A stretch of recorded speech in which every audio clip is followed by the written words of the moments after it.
1930களில் தமிழ் கடவுள்களுக்கும் அவர்களை சுற்றிய பண்பாட்டு நிகழ்ச்சிகளுக்கும் சமூக பரிணாமத்திற்கும் முக்கியமான மாற்றங்கள் நிகழ்ந்தன. இதை ஒரு காலகட்ட சிறப்பாக நினைத்து பார்க்கலாம்.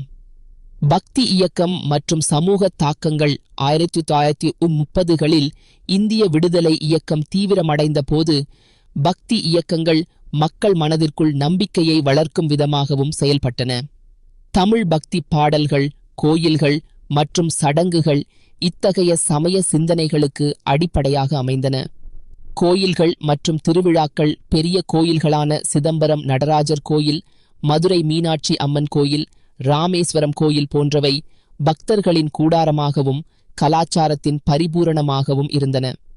1930களில் திருவிழாக்கள் சமூக விழிப்புணர்வுடன் இணைக்கப்பட்டன. மக்களுக்கு சமத்துவத்தையும் சகோதரத்துவத்தையும் கட்டியெழுப்ப இவை உதவின.